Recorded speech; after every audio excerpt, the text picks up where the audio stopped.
Get ready, Padres fans. This is the EcoWater SoCal Padres pregame show on the Padres Radio Network. Yeah, Machado laces it in the air to deep left. This one gonna go! Coming up, we'll recap the last Padres game, preview today's starting pitching matchup, give you our keys to the game. Plus, we'll hear from manager Craig Stammen.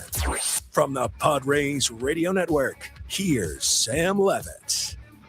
San Diego Padres baseball coming up on 97.3 The Fan and the Padres Radio Network. As today, the Padres take on the Boston Red Sox in the second game of a three-game series. Our starting pitching matchup today for the Red Sox, left-hander Connolly Early, and for the Padres, right-hander Randy Vasquez. Hi, good everyone. Sam Levitt with you from inside our San Diego studios. First pitch coming up at Fenway Park at 1:10 p.m. here on the West Coast. Coming up in the next 50 minutes, you'll hear from Padres manager Craig Stammen. You'll hear from Padres first baseman Gavin Sheets. In just a little bit, we're joined by Gwyn Jr. and much, much more to come. But first, it's time to set the table, brought to you by Fraser Farms Market. Set your table with the highest quality of natural and organic products from Fraser Farms Market, a San Diego original since 1971 with 3 locations, La Mesa Vista and Oceanside, and at FraserFarmsMarket.com.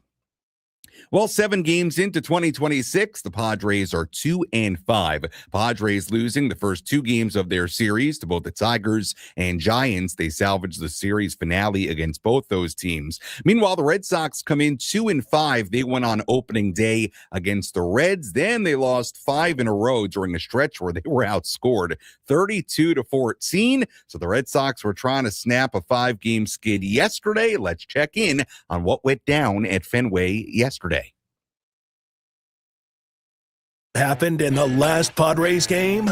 Let's take a look back with our Padres Rewind on the Padres Radio Network.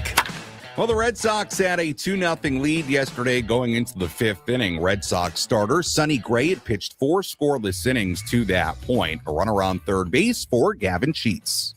Ripped on a line into right field and a base hit for Sheets. He's 2 for 2, and Duhar will come in to score. And the Padres are on the board. It's now 2-1. Later in the inning, it was Luis Campusano. 3-2 to Campusano, and that's hard hit in the air, deep to left center field. Rafaela's tracking it back. It'll be off the monster. Sheets is rounding third. He's going to score. The throw to second, not in time. An RBI double for Campusano, and a 2-2 game here in the 5th. So a 2-2 game going to the 6th inning. Michael King took the mound for the bottom of the 6th inning. The game still tied at 2. That was until Wilson Contreras dug in. As this one hit in the air deep to left center for Wilson Contreras. A no-doubter over the monster in left center. His first of the year. And the Red Sox go back ahead 3-2. Red Sox weren't done. Wilyer Abreu singled with 2 outs and Abreu still on base. Craig Stammen went to lefty Wandy Peralta to face the left-handed hitting Marcelo Meyer. Hits this one in the air deep to right field. Fernando is back. He is at the wall. Leaps up. He can't make the catch. Tumbled most of the way over the right field wall. It's a home run for Meyer and 2 more for the Red Sox. They lead it 5-2. Padres trailing 5-2 after 6 innings. Red Sox bullpen did a great job after that. Aroldis Chapman picked up the save. And that was the story yesterday. Padres offense once again struggling. Final score at Fenway. In the series opener, the Red Sox 5 and the Padres 2. And now the Padres look to turn the page here today. Middle game of this 3-game series coming up at 1:10. As always, if you want to get involved on our pregame coverage, you can do that in a variety of ways. You can find me on social media at Sammy Lev, SAMMYLEV. Find me on X, find me on Instagram. The DMs are open. Let me know who you are, where you're tuned in from, and if you have a key to today's game, let me know what that key is. And as always, a special shout out to the YouTube community on the 97.3 The Fan YouTube channel. You can comment in the chat there as well. And if you have a key to today's game, I may just very well shout you out here on the air. Before we check in with Gwyn Jr., I do want to give you the lineup today for the Padres because it is interesting. Fernando Tatis Jr. in right field leading off. Xander Bogaerts at shortstop batting second. Jackson Merrill in center batting third. Actually, I take that back. I'm looking at the lineup from yesterday. Have the wrong paper in front of me. Give me 1 second here, folks. Hold on 1 second here. That's a kind of a classic mistake. I'm saying Jackson Merrill's not in the lineup today. Hey, here's the lineup today. All right, got the right screen in front of me. Too many pieces of paper on the printer. Lineup today: Fernando Tatis Jr. in right field leading off. Ramon Laureano in left field batting second. Miguel Andujar, the DH, batting third. Manny Machado at third base batting cleanup. Xander Bogaerts at shortstop batting fifth. Freddie Fermin batting sixth today and doing the catching. Ty France at first base batting seventh. Jake Cronenworth at second base batting eighth, and Bryce Johnson in center batting ninth. So a very different looking lineup today for the Padres as they try to get this offense going. With that in mind, let's go to Fenway and check in with Tony. Let's take the pulse of today's game. Tony Gwyn Jr. joins us for a deep dive into today's matchup in our game preview.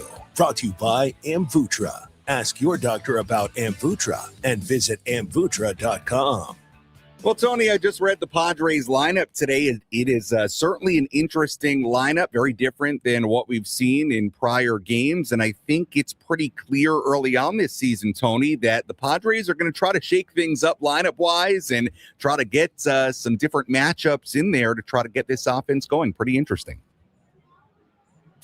Yeah, I mean, when you haven't done anything, you got to come up with some new ideas and try some new some different things. And I think Stam indicated that early, and I think the results have only bared him to continue to keep trying some new things. And so today we get a pretty heavy right-handed line, a couple lefties at the back end. But ultimately, it's you got lefty today, lefty tomorrow. If it goes well today, I could see there being a shot of having a similar lineup, if not the same lineup. Yeah, I mean, from the player perspective, Tony, this early in a season, I mean, does it matter to guys where they're hitting? Is it something where guys want to show up at the ballpark and kind of know where they're hitting, or you think when you're sort of sputtering offensively, you kind of understand that your manager, your organization is trying to jumpstart things?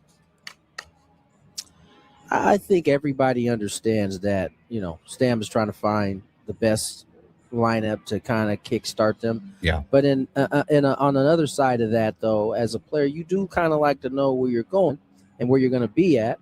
But that's also contingent that you're doing something when you're in those spots. Right. And if you're not, then, you kind of lose the ground to be able to feel a way about being moved. If you're productive and you're being moved, that's different. But I think right now nobody should have any qualms with Stam moving and trying to figure it out. Yeah, certainly. When the offense looks the way it's looked early on, you understand them trying to do something a little bit different. We'll see if that ignites the offense here today. Tony, talking about the starting pitching matchup today, right-hander Randy Vasquez on the mound for the Padres. And the good news for the Padres with Randy was that his first start of the season looked very much like late last year. It looked like spring training. And it just seems, Tony, like Randy Vasquez continues to take steps forward. Tough assignment for him at Fenway today. It is. I think, a couple of things. I think for Randy, there is just a seriousness about him this year going into spring training that has led to, some early success here, whether we're talking through spring training or through that first start. But on a bigger note, they need Randy to be that same guy here today. You'd like to get this middle game, give your team a chance to win the series, but it's going to start with him. And, when the Padres have been able to keep the other team off the board early, that's really been the two games that they have had the most success in. And so, Randy is going to be asked to come out here and get some early zeros, get us offense, the sputtering offense, an opportunity to put some runs up and just throw the ball the way he did in his last start. He was attacking the zone. He had a little Yu Darvish to him, pitched backwards a few times, punched some guys out with the fastball up late. He can do that again today. He's gonna have even more success. On the other side of the pitching matchup today, left-hander Connolly Early, who turned 24 years old yesterday, will make the start for the Red Sox. He got called up in September of last year, even made a postseason start against the Yankees. He's a very young left-hander, Tony, a guy the Padres are not familiar with at all. What are some of the potential challenges today facing a guy like that in Connolly Early? I mean, it's the same issues you face when you haven't seen a guy before. Yeah. But listen, if they don't know him, I would suggest getting to know him pretty quickly here because this young man can pitch. Those who saw him pitch in that game 3 of the postseason last year know he went inning for inning, giving his team a chance to win. And, Right. this is the type of lefty that has a number of different pitches. He can get through a start or get through a one-time through the lineup without using the same stuff repeatedly. So this is not, although we may not know Connolly Early very well, this is a guy who's well regarded in terms of young and upcoming pitchers. Padres are going to have their hands full tonight. Tony, good insight as always. We'll talk to you and Jesse Ackler coming up at 1 p.m. here in San Diego. Enjoy the middle game of this 3-game set at Fenway. Thanks so much.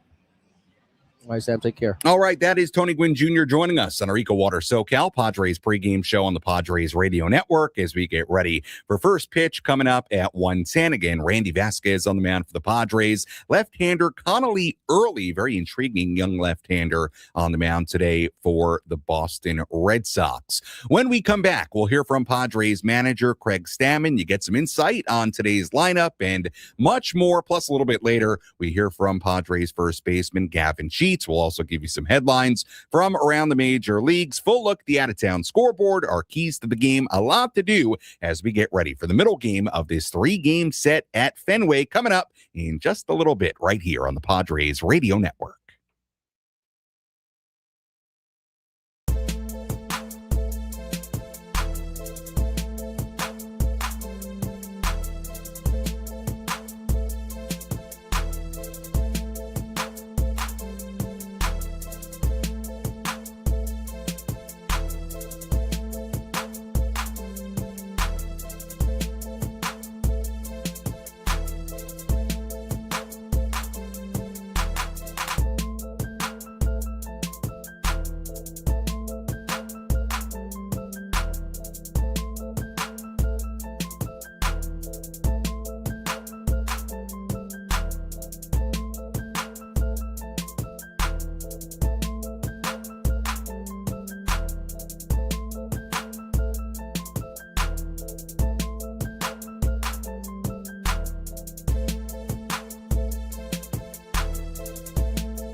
Our EcoWater SoCal Padres pregame show continues here on the Padres Radio Network. Sam Levitt with you inside our San Diego studios as we walk you up towards first pitch. Coming up at 1:10 on the West Coast between the Padres and the Boston Red Sox. As always, our pregame coverage brought to you by EcoWater SoCal. Keeping it soft since 1925. Visit EcoWaterSoCal.com or call 760-350-3338.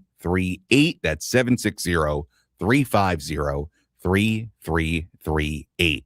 Well, the Padres come into today's game 2-5. They're actually 3 games below 500 for the first time since being 37-40 in June of 2024. Just to give you a little context, okay? If you're out there on this beautiful Saturday in America's finest city and you're sort of down in the dumps, you're saying, man, Padres 2-5, it's over. It's over. On April 4th, it's over. Let me give you a little perspective, okay, on a 2-5 record, on being 3 games below 500. The Padres, as I said, they were 37-40 in June of 2024, June 18th, 2024 to be exact. Do you know they went 56-29 the rest of the way to finish with 93 wins? So again, just a little perspective, 3 games below 500 this early. You got plenty of time. You could be 3 games below 500 in mid-June and be just fine. That team 2024 won 93 games. And again, they were 3 games below 500 in mid-June. I'm not telling you it's been a great start, but just giving you a little perspective on this Saturday. We'll hear from Padres manager Craig Stammen coming up in just a little bit, just a second, so stay tuned for that. I do want to read the lineup one more time for you in case you missed it. I know I read it earlier, but it is really, I think, the focus today because it is a little bit different. Jackson Merrill getting a day off. You'll hear about that in a second. Lineup today, Tatis in right field leading off, Laureano in left batting second, and Duhar, the DH, batting third today. Manny Machado at third base cleaning up. Xander Bogaerts batting fifth at shortstop. Freddie Fermin up to the 6th spot. He's catching. Ty France at first base batting 7th. Jake Cronenworth batting 8th at second base. And Bryce Johnson in center field batting 9th with, again, right-hander Randy Vasquez on the mound. With all that in mind, let's go back to Fenway and hear from Craig Stammen. Let's pull up a seat in the manager's office and hear from Padres skipper Craig Stammen. Served up by Sinley Food. If you've had better chicken, you must be a rooster. It's cold out here today, Craig. Advantage pitcher, advantage hitter, or advantage anybody in these conditions? Yeah, you know, if you're a hitter and you hit it on the barrel, it's advantage hitter. And if you don't hit it on the barrel, it's definitely advantage pitcher.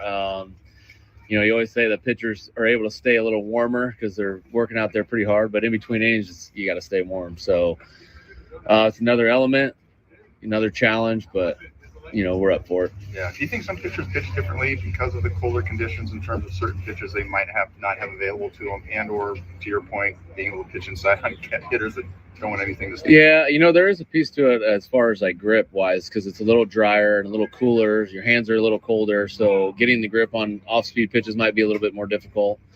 I always found that the case. I threw a lot more sinkers in on their hands. I know that. So, you know, that's definitely a case. Yeah. Let's talk about your lineup a little bit. Obviously, right-hand heavy against the left-hander. How much of that is matchup? How much is wanting to try to get some of your right-handers that haven't had consistent playing time a chance to get some reps? Yeah, probably a little bit of both. You know, I think anytime that you have a good chance to get a lot of right-handers in there against a tough lefty, you know, take that opportunity. I know Ty's in there today. He hasn't really had many opportunities to play or get at bats. So, you know, you want to keep your guys feeling like they're part of the team because they are a big part of the team, and, you know, find opportunities for them to get playing time, especially early in the season. You know, we're trying to figure out how to use the roster the right way and who could play when and all that kind of stuff. So, you know, trying different matchups early is kind of how it is. You know, it's not quite like college football where if you lose the first game, you're out. You know, I'm a Notre Dame fan, so they lost the first 2 games. They're out of the college football playoff after 2 weeks. Major League Baseball season affords you a little bit of time to, you know, mix and match with lineups and figure out what's best for your team. How encouraging was it to see Randy take what he was doing in spring training into his first outing? It was a pretty dominant effort. And what are you looking forward to today? Yeah, you're exactly right. I think spring training sometimes can prove to you who somebody is, and sometimes it can fool you a little bit. And so you're always wanting to see what that looks like, you know, when they get out in the regular season and things start going, you know, for real. And for him to show up the way he did and pitch the same exact way he did in spring training than what we saw at the end of last year was very encouraging, and excited about his start today. It's just a day for Jackson. Yeah, just a day, tough lefty, kind of fits, and we want to get some righties in there, so kind of all that together. What have you noticed from his at-bats so far? He hasn't quite gotten going, I think, maybe the way you expect from him. Yeah, he's an aggressive hitter to begin with. And I feel like, he's trying to create action. He's someone that, I can create energy and enthusiasm and action for the team. His at-bats have been fine, but he just may be, I don't know for sure, not inside of his head, but he may be, trying to be a little too aggressive at times and going outside the zone. But, today will be a good day to take a little step back and then get back in there tomorrow and, prove to the rest of the world who he is. How are you choosing between France and Castellanos at this point? You're putting him in at first. I think a lot of it is just trying to give them as much consistent playing time as possible, which is impossible, but having daily conversations with both of them and, trying to tee them up for some pitch hitting opportunities too, that just quite haven't manifested as much, but both of them are valuable pieces and bring, different things to the table. Ty can bring a lot of good defense at first base. Nick's more of a hitter. They both can handle righties and lefties, but, just trying to get them in when they can and, hopefully get one of them or two of them hot, and then we can play them a little bit more often. Back-to-back lefties, expect Jackson back in there tomorrow. Will Nick be in there? Yeah, we'll figure out that lineup tonight after the game, and then go from there. It's hard to tell people ahead of time, when they're playing and when they're not playing. We try to do that as much as possible, but sometimes the game before dictates what happens next. You mentioned Yuki potential rehab. Do you know specifics of that, when that might start? I think it starts today, actually. So I know he flew to Tacoma. He's either pitching today or tomorrow, based on how he's feeling and getting back out there for I think his first inning. Was Adam supposed to go today or yesterday? Adam will be pitching today. Yeah. Was he supposed to go yesterday and didn't? He was not supposed to go yesterday. Yeah, his first day was today. Is today. So we'll get a few guys out there. It'll be fun to see him pitch. That was Padres manager Craig Stammen earlier today inside the dugout at Fenway Park. We'll hear more from Craig coming up a little bit later in our post-game coverage, and we'll actually have a few more injury updates for you in our next segment. You heard a little bit there about Jason Adam and Yuki Matsui. Sounds like Adam is getting pretty close, and Matsui about to start a rehab assignment, it sounds like, as well. First pitch coming up at 1:10 at Fenway Park in Boston, Massachusetts. Let's take you around the horn.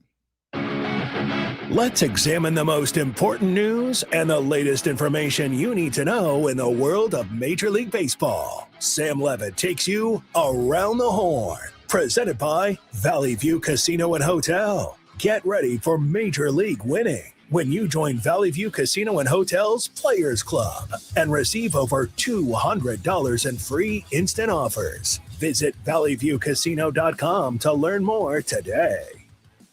A number of injury updates for you from around Major League Baseball. A lot of significant players getting a little banged up the last 24 hours or so. The Blue Jays placing all-star catcher Alejandro Kirk on the 10-day IL earlier today after he dislocated and broke his left thumb on a foul tip in the Blue Jays' loss yesterday to the White Sox. Kirk will visit with a hand specialist on Monday to determine if he needs surgery. So still the timetable unclear on Alejandro Kirk, obviously a very important player to the Blue Jays. Juan Soto left last night's game between the Mets and Giants in the first inning because of right calf tightness, scheduled for an MRI today. Mets manager Carlos Mendoza after the game said there is concern over the injury for Soto. Twins all-star outfielder Byron Buxton left yesterday's game against the Rays because of a right forearm contusion. Twins announced the x-rays showed no fracture for Buxton, so that's good news there.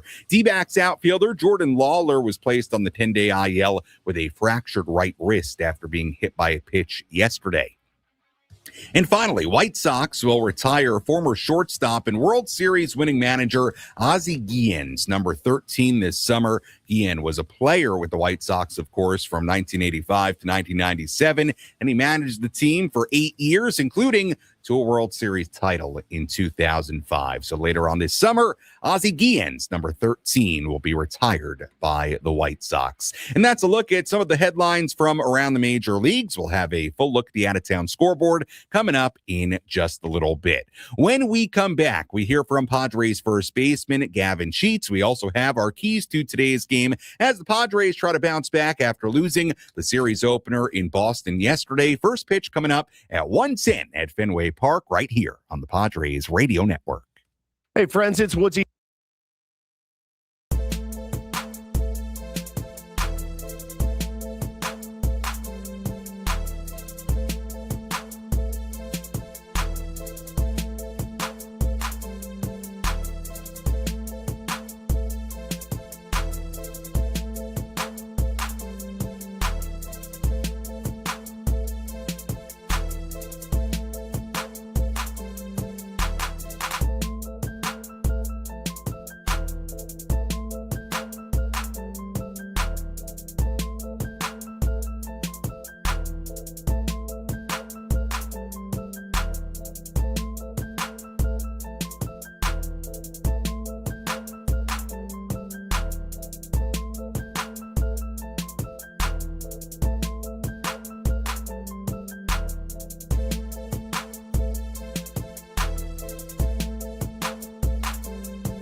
Padres baseball coming up on 97.3 The Fan and the Padres Radio Network. Sam Levitt with you inside our San Diego studios. First pitch at 1:10 here on the West Coast as the Padres play game 2 of this 3-game series at Fenway Park against the Boston Red Sox. We'll hear from today's first baseman, Gavin Sheets, in just a little bit. But first, let's give you an update on the injury front for the Padres. Who's in? Who's out? This is the Bada Fulkerson Injury Report, presented by San Diego's Bulldog Injury Attorneys, who hope you're never in an accident. But if you are, make Bada Fulkerson the first call you make. Hit them up 24/7 at badafulkerson.com. Well, first, just a recap of what the Red Sox did yesterday. They placed right-hander Johan Oviedo on the IL with a right elbow strain. Oviedo got roughed up in his first start for the Red Sox in Houston. Also, the Red Sox yesterday putting right-hander Garrett Whitlock on the paternity list, a big-time reliever for the Sox. So he was unavailable yesterday, although the Boston bullpen did get through it just fine, even without Whitlock. The corresponding moves yesterday, for those two moves, the Red Sox recalling pitcher Zach Kelly and Tyler Uberstein from AAA. Uberstein, if he does appear in a game, it would be his major league debut. So that was the Red Sox side of things. As far as the Padres side of things, we just continue to keep an eye on these guys that are rehabbing and working their way back from the IL. Matt Waldron, 6 strikeouts over 4 shutout innings for El Paso on Thursday. Infielder Sung Moon Song, he will be eligible to return for the start of the series in Pittsburgh on Monday, but it does seem like he'll probably stay in AAA for a while to get more at-bats. He missed the majority of spring training with an oblique strain. And finally, Jason Adam in the final stages of his return from his quad tendon surgery in September. He may join the team on Wednesday in Pittsburgh. If not, sounds like the plan for him, according to Kevin Azzi in the San Diego Union Tribune today, is that he'll get activated on Thursday at the start of the Padres 6-game homestand beginning on Thursday. And that's a look at the injury updates to Waldron, Song, Adam, and what the Red Sox have done the last 24 hours or so as well. Well, Gavin Sheets playing first base once again today for the Padres. Of course, to his right is Jake Cronenworth, who has been just terrific defensively in the early part of this season. Cronenworth yesterday turned one of the finest defensive plays you'll see by a second baseman, an outstanding grab up the middle on a ground ball behind the bag, stepped on second, threw to first, a sensational double play. And Jake's defense in the early part of this season, as I said, it has been really, really impressive. Here was Gavin Sheets inside the clubhouse earlier. He begins by talking about Jake's defense. Gavin, Jake's made a couple amazing plays so far this season. What's it like from your viewpoint over at first base, watching him make those types of plays? Yeah, it's been awesome. Sharing the right side with him and just seeing some of the plays that he's made and the way he attacks the ball every single day. And definitely a game changer there at second base. Yeah. Are there ever plays where you think to yourself, there's no way he's going to get there, and then all of a sudden you find yourself racing over to first base? For sure. I mean, the ball against Chapman the other day, against San Fran when he got the ball in the hole, and he had the opposite field. And obviously yesterday's play, the double play was insane. But I think more just the awareness he has. He makes that play yesterday and has the awareness to take the bag on himself and get the double play there. Was the way he can slow the game down is we got a bunch of infielders that are able to do that. It's pretty special. Yeah, as far as the range goes, how do you sort of monitor what he's able to cover on the right side versus you? And, he's got some pretty good range. Yeah, we've worked well together. I think all spring we were in there together, which was nice. So kind of when he played, I played, and you understand the range he's got and can trust him a little bit. And I get the balls I can with the step and the dive, and I know that he's kind of got the rest. And we got great communication pitch to pitch, which I think is the key. And we're working well together. That's interesting, pitch to pitch. So you guys have an idea what is coming because the pitch come, I would imagine. Yeah. And are you able to sort of signal to each other? So where it might go? He's getting the pitches and then kind of relaying them to me. And then, we're talking about our position. Hey, I'm going to step to the line, or I'm going to step up the middle, and kind of pitch by pitch. If he sees something, we'll move together. But always staying in sync. But it's been a lot of fun to share the right side with him. When you see a play like him diving up the middle like that, as first baseman, you're recovering base, do you have to sort of anticipate maybe a throw not being right on the money because of the way he's trying to throw it? Yeah, I think for me, I always anticipate a bad throw just on ready for him. Expect the worst and then hope for the best. But obviously with that one yesterday, it was right on the money, no problems. And at first, that's all you can ask for. Last couple of games, you've been caught up with the bat. Yeah. A little bit how you feeling this first week of the season, coming in, maintaining pretty much the rhythm we saw from you last year. Yeah. Made some adjustments, got back to myself. I think you get off to a slow start and you start getting outside of yourself, and you gotta get back to what makes you a good hitter. And I think that's what I've done, and obviously had a little more success, which has been nice. But getting that first hit out of the way was big. We saw your versatility last year, obviously playing a great left field. Now you're more penciling into first space. Yeah. Talk a little bit about just going back to your strength, which is pretty much first base where you've been most of your career. I've loved it. I mean, like we're just talking about playing with Crony on the right side and enjoying that with him, and just getting back to a comfortable spot where I feel like I can impact the game more, and really enjoying being back on first. You a couple of bounce back, a couple of wins after a couple of losses. It's certainly the team finds rhythm, but the importance of bouncing back after, say, it's a loss. Tough loss yesterday, and I think this is a big one today. Give us win today and have a chance to win a series would be big. Instead of fighting from behind and trying to win the last one, I think getting a win today and getting our chance to win the series tomorrow and getting back on track going into Pittsburgh would be huge. That was Padres first baseman Gavin Sheets earlier today inside the Padres clubhouse with both Bob Scanlon and Pedro Gutierrez. Great questions there. And I like the way that Gavin Sheets framed that. Yeah, you do want to get a win today. Don't put pressure on tomorrow, where all of a sudden for a third straight series to begin the season, you're looking to salvage a series finale. How about a rubber game tomorrow? Padres hopefully will be looking for a series win. But first things first, they've got first pitch coming up at 1:10 at Fenway Park today. Randy Vasquez on the mound today for the Padres. One guy to circle in the Red Sox lineup today, I think, Trevor Story, who yesterday was the lone Red Sox starter without a hit. Story is just 4 for 33 with 14 strikeouts, no walks in his first 7 games of the season. So hopefully Trevor Story doesn't have a breakout day today against Randy Vasquez and the Padres. 2 home runs yesterday for the Red Sox as well. Let's talk a little bit more about that and more as we give you our keys to today's game. How will the Padres unlock a win today? These are the keys to the game on the Padres Radio Network. Our keys to today's game, really a couple of keys, but the first one, by far and away, is the key. I mean, I can make an argument today. Why do this whole segment, keys to the game, and just tell you, hey, it's a key to the game today. And the key number 1, ring the bats. The top 5 batters in the Padres lineup, and I apologize in advance here. These numbers are not going to be pretty, but they are what they are. Top 5 batters in the Padres lineup yesterday: Tatis, Bogarts, Merrill, Machado, Laureano. They went a combined 0 for 19. Now, they're batting in some different spots today. Well, Tatis is back in the leadoff spot, but Bogarts batting in a different spot. Merrill, a day off. Machado back in the cleanup spot today.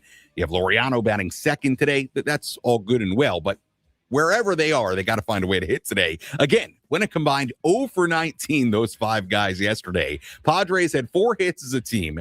The 4th time in 7 games they have collected 5 hits or fewer in a game. And it was the 5th time that they let a starting pitcher complete 6 innings while allowing 3 or fewer runs. That's now happened 5 times in only 7 games. Plus, the Padres have scored more than 3 runs just once in 7 games. And I promise, I'm not trying to pile on here, but the numbers are the numbers right now. They're hitting 192 as a team. That's 29th in baseball. A 264 team on base. That's last. The 290 team slug. That's last.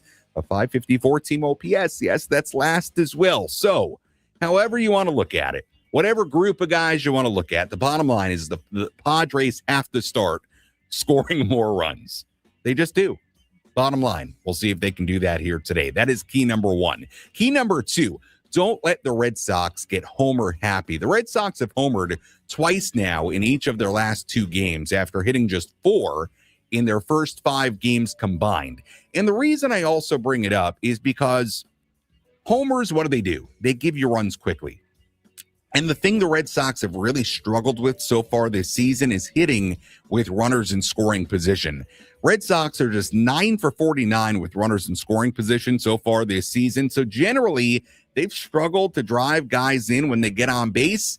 Got to try to keep it that way and avoid the home run ball where you have a runner on first, a home run, 2-run shot. Just like that, you might be down 2-0, whatever the situation might be.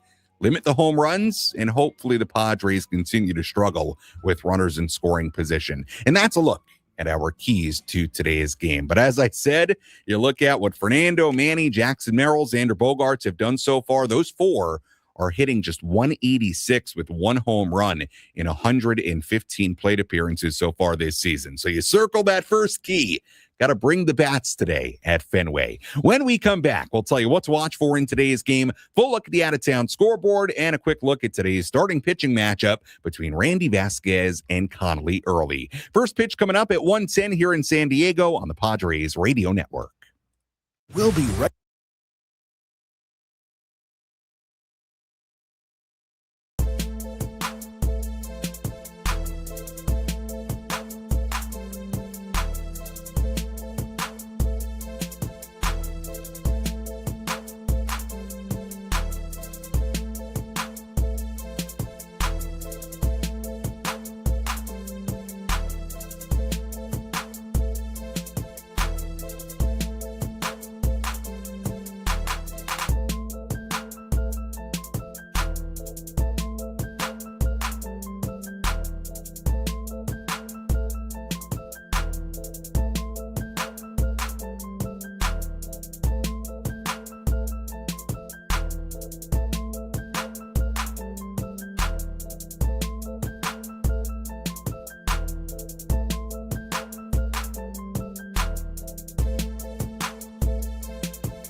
Our EcoWater SoCal Padres pregame show continues here on the Padres Radio Network. Sam Levitt with you inside our San Diego studios. We send things out to Jesse Agler and Tony Gwyn Jr. in under 10 minutes. They are live at Fenway, and we're here inside the San Diego studios. Of course, our postgame coverage will come your way shortly after today's game is over. So in just under 10 minutes, you'll hear from Jesse and Tony, and they'll be ready to go for first pitch at 1:10. Let's take a full look at the out-of-town scoreboard on this Saturday. Let's take a trip around the bigs to highlight the scores that matter most with our out-of-town scoreboard. Presented by Jensen Premium Beef Patties. Always a hit for grilling. We have a few games going on right now. Tigers lead the Cardinals 9-6 in Detroit in the 8th inning. The Brewers are ahead of the Royals 5-0 in Kansas City in the 6th inning. White Sox 3, Blue Jays 2 in Chicago in the 6th inning. Everything else is coming up in a little bit or later on today. Orioles and the Pirates at 1:05 in Pittsburgh. Dodgers and the Nationals in D.C. at 1:05. Astros and the A's at 1:05 in Sacramento. Marlins and the Yankees in the Bronx at 4:05. Reds and Rangers in Arlington at 4:05, Rays and the Twins at 4:10 in Minnesota. That is a doubleheader, by the way, Brewers and Royals in Kansas City. So game 2 of that doubleheader is at 4:10 in KC. Cubs in Cleveland at 4:15. Braves in Arizona against the D-backs at 4:15. Phillies in Colorado at 5:10. Mets and the Giants in San Francisco at 6:05. And finally, later on today at 6:38.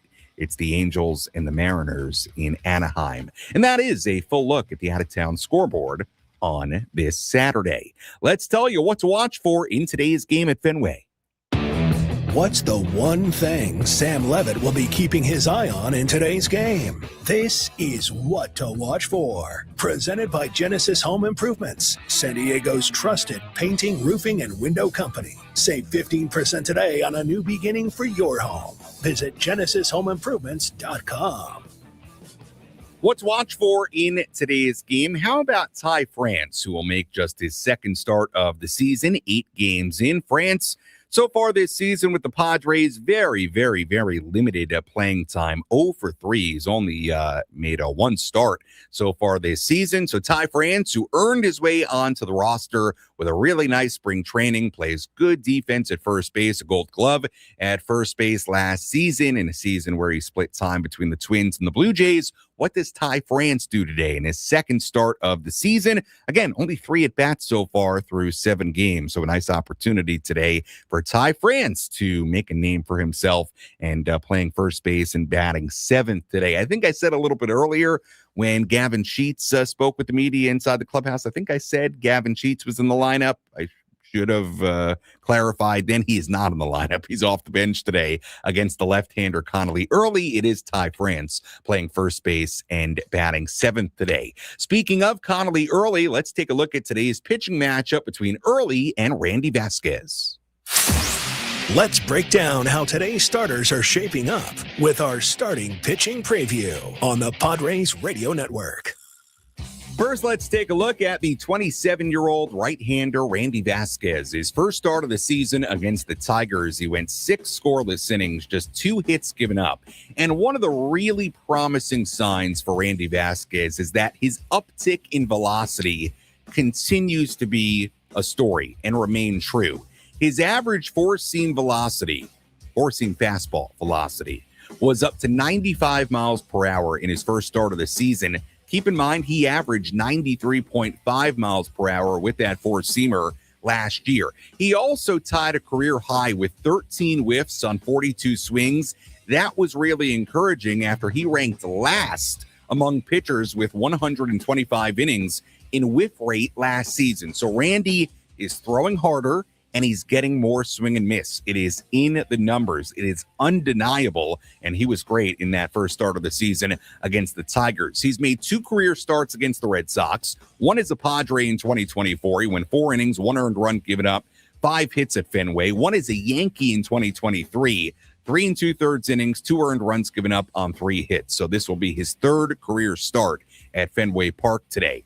Meanwhile, left-hander Connolly Early on the mound for the Red Sox. He turned 24 years old yesterday. 5th-round pick by Boston in 2023 out of the University of Virginia. Got called up in September of last year. Even made a postseason start against the Yankees last season. He gave up 1 run in 5 innings and a third against the Reds on Sunday, struck out 6 batters and walked 2. 6 career starts, including the postseason last year. His command has been very good. In those 6 starts, 41 strikeouts and 7 walks in 28-plus innings. So he's a guy that is in the zone, does not walk people. Lefties are batting just .206 against him so far in his career, so that is part of the reason why you do see more righties like in Duhar in France in the lineup today for the Padres. And Connolly Early has yet to allow a home run in his major league career in 119 batters faced. So he is a young left-hander, but a good left-hander and a tough test for the Padres today.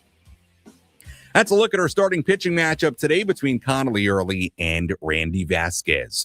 As always, you've been listening to the EcoWater SoCal Padres pregame show on 97.3 The Fan and the Padres Radio Network. 7 games into 2026, the Padres are 2-5. The Red Sox are 2-5. Padres trying to do something today they have not done in 3 series so far this season, or at least in their first 2 series this season.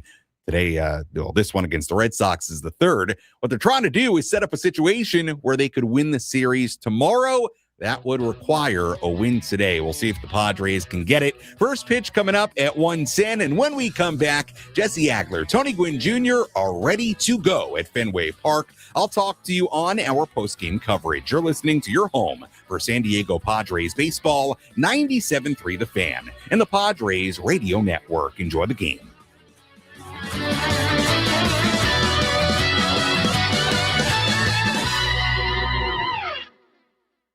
Are you